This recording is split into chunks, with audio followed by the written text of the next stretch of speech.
জানিয়ে দিব এই মুহূর্তে হাতে থাকা সর্বশেষ আন্তর্জাতিক সংবাদের শুরুতেই প্রধান শিরোনাম, পরে থাকছে বিস্তারিত। সংবাদের শুরুতেই ক্যালিফোর্নিয়ায় F-35 যুদ্ধ বিমান বিধ্বস্ত। যুক্তরাষ্ট্রের ক্যালিফোর্নিয়ায় অঙ্গরাজ্যে মেরিন কর্পসের একটি F-35B স্টেলথ যুদ্ধ বিমান বিধ্বস্ত হয়েছে। তবে দুর্ঘটনার ঠিক আগে পাইলট জরুরি ইজেকশন থেকে বেরিয়ে আসেন করতে সক্ষম, ফলে তিনি আহত হলেও তার আঘাত প্রাণঘাতী নয় বলে জানিয়েছে মার্কিন সামরিক বাহিনী। এরপর থাকছে যুক্তরাষ্ট্রের হামলায় ইরান মারাত্মকভাবে দুর্বল হয়েছে বললেন ট্রাম্প। যুক্তরাষ্ট্রের চলমান অভিযানের ফলে ইরানের নৌবাহিনী, বিমান বাহিনী ও স্থল বাহিনী ব্যাপক ক্ষতির মুখে পড়েছে বলে দাবি করেছেন মার্কিন প্রেসিডেন্ট ডোনাল্ড ট্রাম্প। সেই সঙ্গে দেশটির ড্রোন উৎপাদন সক্ষমতায় খুবই নিম্ন পর্যায়ে নেমে এসেছে বলেও জানান তিনি। বাব আল মান্দেব প্রণালীতে ফি নেওয়ার খবর নাকচ করল হুতিরা। বাব আল মান্দেব প্রণালী দিয়ে চলাচলকারী বাণিজ্যিক জাহাজের কাছ থেকে ফি আদায়ের পরিকল্পনার খবর অস্বীকার করেছে ইয়েমেনের হুতি বিদ্রোহীরা। এক প্রতিবেদনে এ তথ্য জানিয়েছে কাতার ভিত্তিক সংবাদ মাধ্যম আল জাজিরা। গাজা নিরস্ত্রীকরণ চুক্তিকে স্বাগত জানিয়ে যা বলল সৌদি আরব। সৌদি আরব যুক্তরাষ্ট্রের প্রেসিডেন্ট ডোনাল্ড ট্রাম্পের ঘোষিত গাজায় হামাস এবং অন্যান্য সশস্ত্র গোষ্ঠীগুলোর সম্পূর্ণ নিরস্ত্রীকরণ সংক্রান্ত চুক্তিকে স্বাগত জানিয়েছে। সেই সঙ্গে এই চুক্তিকে একটি ঐতিহাসিক উদ্বেগ হিসাবে উল্লেখ করেছেন রিয়াদ। এতক্ষণ শুনলেন সংবাদ শিরোনাম, এবারে বিস্তারিত খবরে যাওয়ার আগে ভিডিওতে লাইক দিয়ে পুরো ভিডিও দেখার অনুরোধ করছি। ক্যালিফোর্নিয়ায় F-35 যুদ্ধ বিমান বিধ্বস্ত। যুক্তরাষ্ট্রের ক্যালিফোর্নিয়ার অঙ্গরাজ্যে মেরিন কর্পসের একটি F-35B স্টেলথ যুদ্ধ বিমান বিধ্বস্ত হয়েছে। তবে দুর্ঘটনার ঠিক আগে পাইলট জরুরি ইজেকশন বিমান থেকে বেরিয়ে আসা করতে সক্ষম হন, ফলে তিনি আহত হলেও তার আঘাত প্রাণঘাতী নয় বলে জানিয়েছে মার্কিন সামরিক বাহিনী। খবর সামা টিভির। মেরিন কর্পস জানায় বিমানটি সান দিয়েগোর কাছে মেরিন কর্পস এয়ার স্টেশন মিরামারের আশেপাশে বিধ্বস্ত হওয়ার পর পাইলটকে স্থানীয় একটি হাসপাতালে নেওয়া হয়েছে। সেখানে তার শারীরিক পরীক্ষা ও চিকিৎসা চলছে। দুর্ঘটনার কারণ তাৎক্ষণিকভাবে জানানো হয়নি। ঘটনাস্থলের ফুটেজে দেখা যায় একটি খোলা মাঠে বিধ্বস্ত বিমানের ধ্বংসাবশেষ থেকে ঘন কালো ধোঁয়া উঠছে। আগুন নিয়ন্ত্রণে আনতে সামরিক সদস্য ও দমকল কর্মীরা কাজ করছেন। আগুন নেভানোর রাসায়নিক পদার্থে দুর্ঘটনাস্থলের কিছু অংশ ঢেকে যায়। সান দিয়েগো ফায়ার ডিপার্টমেন্টের মুখপাত্র ক্যান্ডিস হ্যাডলি জানান, বিমানটি বিধ্বস্ত হওয়ার পর আশেপাশের ঝোপঝাড়েরও আগুন ছড়িয়ে পড়ে। দমকল বাহিনী দ্রুত ঘটনাস্থলে পৌঁছেছে এবং আগুন নিয়ন্ত্রণে কাজ শুরু করেছে। তবে দুর্ঘটনা সম্পর্কে বিস্তারিত জানতে তিনি মেরিন কর্পস এয়ার স্টেশন মিরামারের সঙ্গে যোগাযোগের পরামর্শ দেন। এক প্রত্যক্ষদর্শীর ভাষ্য অনুযায়ী দুটি সামরিক বিমান রানওয়ের দিকে এগিয়ে আসছিল। এর মধ্যে একটি বিমান নিচু উচ্চতায় হঠাৎ অনেক ধীর গতিতে চলতে শুরু করে।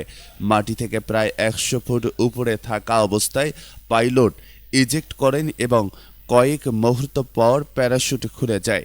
এর পরপরই বিমানটি মাটিতে আছড়ে পড়ে।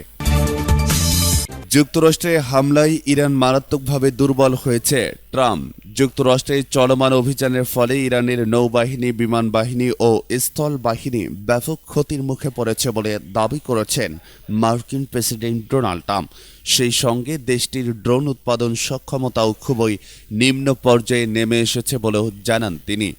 ট্রাম্প বলেন, খুব শীঘ্রই ইরানের উল্লেখযোগ্য কোনো সামরিক সক্ষমতা অবশিষ্ট থাকবে না। তিনি অভিযোগ করে আরও বলেন, তেহরান তাদের কড়া চুক্তির শর্ত মেনে চলেনি। এছাড়া তিনি দাবি করেন, যুক্তরাষ্ট্রের মিনেসোটা অঙ্গরাজ্যের হওয়া একটি সাইবার হামলার পেছনেই ইরানের হাত রয়েছে।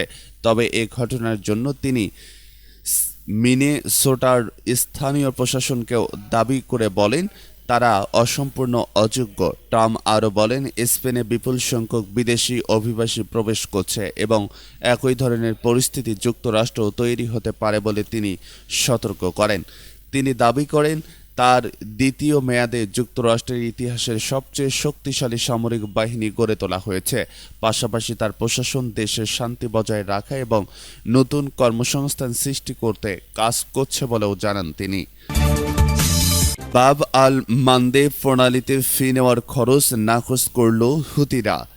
বাব আল মানদেব প্রণালী দিয়ে চলাচলকারী বাণিজ্যিক জাহাজের কাছ থেকে ফি আদায়ের পরিকল্পনার খবর অস্বীকার করেছে ইয়েমেনের হুতি বিদ্রোহীরা। এক প্রতিবেদনে তথ্য জানিয়েছে কাতার ভিত্তিক সংবাদ মাধ্যম আল জাজিরা। হুতি নিয়ন্ত্রণ humanitarian operations coordinate center HOCC এক বিবৃতিতে জানায়, বিভিন্ন সংবাদ মাধ্যম ও অনলাইন প্ল্যাটফর্মে এ ধরনের যে খবর প্রকাশিত হয়েছে তা ভিত্তিহীন। বিবৃতিতে বলা হয়, বাব আল মানদেব প্রণালী দিয়ে চলাচলে কোনো ধরনের ফি নেওয়া হচ্ছে না। এই পথ ব্যবহার সম্পূর্ণ বিনামূল্যে। এতে আরও বলা হয়, হুতিদের ঘোষিত নিষেধাজ্ঞার বিরুদ্ধে আওতার বাইরে থাকা সব জাহাজ নিরাপদে প্রণালীটি অতিক্রম করতে পারবে। এর আগে গত 20 জুলাই সৌদি আরবের বিরুদ্ধে নৌ অবরোধ ঘোষণা দেয় হুতিরা। তবে তাদের দাবি, দীর্ঘদিন ধরে ইয়েমেনে সৌদি আরবের অবরোধ ও হামলার জবাব হিসেবেই এই পদক্ষেপ নেওয়া হয়েছে।